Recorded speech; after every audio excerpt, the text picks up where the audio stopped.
Picture this. Someone from the office has organized a card, a supermarket cake, a card that says Happy Retirement in gold cursive. Everyone claps. Someone makes a joke about lie-ins. Someone else says they wish it was them. And underneath the cake and the clapping, there is one question.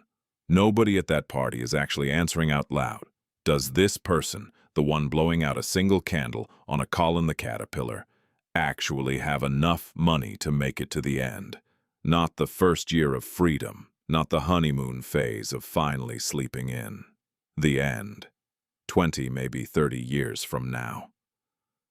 Nobody asks that question at a leaving do, because it would ruin the cake. But somebody should be asking it years before the cake ever arrives, because by the time you are stood next to it, the answer is already locked in. This is not a story about pensions in the abstract, and it is not a story about how boring or complicated pension jargon can be. This is a story about one number. The one number that quietly decides whether retirement looks like freedom or like a very long, very quiet financial emergency. Most people never calculate it. They contribute whatever their payslip defaults to. They glance at a pension statement once a year without really reading it, and they assume it will somehow be fine. According to the latest industry data, the average UK pension pot for someone actually reaching retirement with a defined contribution pension sits at around £37,000. Run that through the standard 4% drawdown rule, the rate most advisors consider sustainable for a pot that has to last decades, and it produces roughly £1,480 a year. Add the full new state pension, worth £12,547 a year from April 2026, and the average retiree in Britain is living on approximately £14,000 a year. That sits below the Pensions and Lifetime Savings Association's own minimum retirement living standard, which is set at £14,400. The average person retiring today on the average pension pot cannot even clear the bar labeled minimum.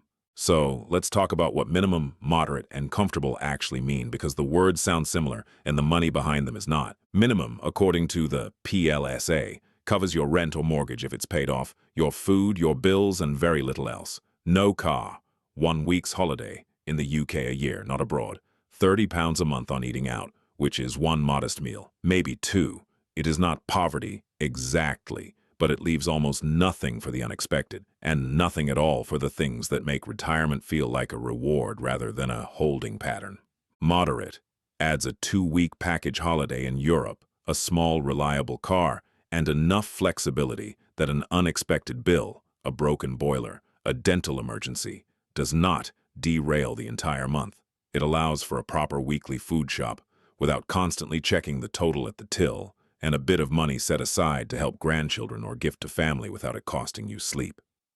This costs a single person roughly £31,300 a year after tax every year for the rest of your life. Comfortable means long-haul holidays, not just European breaks. A newer car every few years instead of nursing an old one through its final MOTs. Home improvements without anxiety, and the ability to help family out financially without checking your balance first.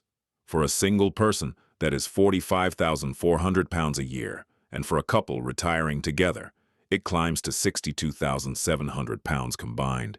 Here is the number nobody says out loud at the leaving do. To fund a moderate retirement as a single person, on top of the state pension, you need a private pension pot of around £413,000. To fund a comfortable one, you need roughly £691,000. The minimum standard, mercifully, is largely covered by the state pension alone. Sit with that gap for a second. £37,000 is what the average retiree actually has. £413,000 is what moderate requires. £691,000 is what comfortable requires. That is not a small shortfall. That is closer to a different financial universe entirely. Now, before this becomes purely terrifying, let's do the maths on how you actually close that gap, because the gap is not fixed. It is a function of time, and time is the one lever that makes this genuinely solvable. Take a 30-year-old on a typical UK salary of around £35,000 if they contribute consistently, with the standard workplace pension setup of 5% from the employee and 3% from the employer on qualifying earnings. That is roughly £2,800 a year going in from day one, before a single pay rise.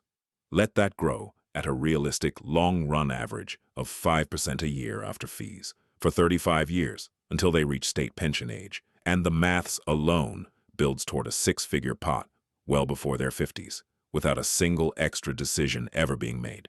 Add in the annual pay rises that most careers eventually deliver, and channel just half of each rise straight into pension contributions before it ever reaches your everyday lifestyle, and the moderate target of £413,000 becomes genuinely realistic without ever feeling like sacrifice, because you are investing money you were never used to spending in the first place.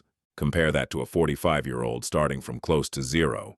The same moderate target now requires contributions 2 to 3 times larger every single month, because there are 2 to 3 times fewer years left for compound growth to do the heavy lifting. This is not a moral failing, and it is not laziness. Auto-enrollment only became law in 2012, which means millions of people, currently in their 40s and 50s, spent a decade or more of their working life with no workplace pension contributing on their behalf at all. The system changed underneath an entire generation, partway through their career, and the maths simply reflects that, whether it feels fair or not.